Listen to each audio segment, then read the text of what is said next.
Sahabat YKB, senang dapat menjumpai saudara dalam acara Wasiat Kekal, berupa renungan firman Tuhan yang memandu kehidupan kita. Saya Pendeta Heni Herlina dari GKI Agus Salim, Bekasi. Renungan kita hari ini, Minggu 27 Agustus 2023, berjudul Gagal Paham. Didasarkan pada Matius 16 ayat 13-20. Sebelumnya mari kita berdoa. Ya Bapa sumber kehidupan kami sungguh bersyukur sebab kami percaya dalam hidup kami Engkau selalu menuntun jalan kami. Dan tuntunan-Mu nyata dalam firman-Mu yang telah Engkau beri. Saat ini kami merenungkan firman-Mu Tuhan. Kiranya kami dimampukan untuk mengerti kehendak Tuhan dengan benar. Dan dengan pemahaman yang benar, kami juga dimampukan menghayatinya dan menyatakannya dalam kehidupan beriman kami setiap saat. Dalam nama Tuhan Yesus Kristus, kami berdoa. Amin. Yang akan menjadi pusat permenungan kita adalah Matius 16 ayat 18-19a. Dengarkanlah firman Tuhan. Engkau adalah Petrus, dan di atas batu karang ini aku akan mendirikan jemaatku, dan alam maut tidak akan menguasainya. Kepadamu akan kuberikan kunci kerajaan sorga. Di banyak gereja kuno di Eropa, kita bisa menemukan ikon yang menggambarkan dua orang yang dalam sejarah gereja dianggap sebagai pendiri gereja yang pertama, yaitu Petrus dan Paulus. Dalam ikon itu, Petrus senantiasa digambarkan sebagai seorang yang memegang sebuah kunci di tangannya. Kunci itu dimaksudkan sebagai kunci sorga, sebagaimana disebutkan Yesus dalam kisah. Yesus begitu memuji Petrus dan bahkan memberinya nama Petrus, yang berarti batu karang.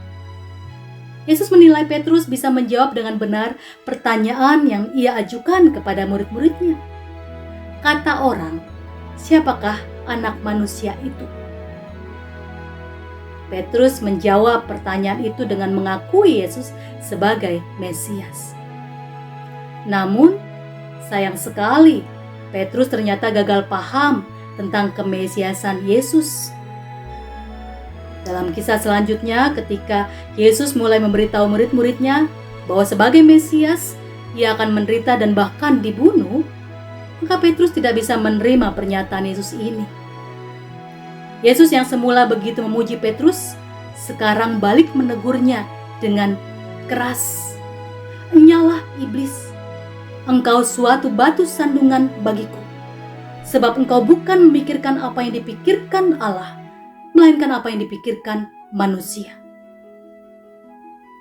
Kita memang harus belajar untuk memahami Tuhan sebagaimana Tuhan ingin kita memahaminya, dan bukannya sebagaimana kita ingin memahaminya. Jika kita memahami Tuhan dari sudut pandang keinginan kita, maka biasanya kita akan gagal paham. Mari kita berdoa. Ya Tuhan, ampuni kami ketika kami hanya ingin memahami-Mu sesuai dengan kehendak kami sendiri dan bukan kehendak-Mu.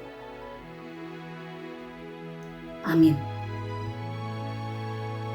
Demikianlah renungan kita hari ini. Jangan lupa subscribe, like, dan bagikan kepada yang lain. Tuhan memberkati.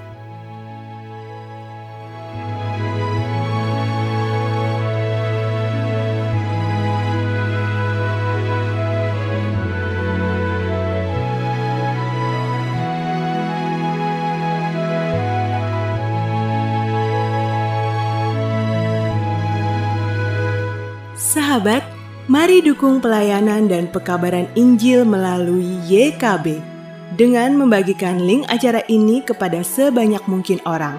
Dukungan juga dapat saudara lakukan dengan mentransfer dukungan finansial ke rekening BCA ke nomor 450 305 2990, 450 305 2990 atas nama Yayasan Komunikasi Bersama.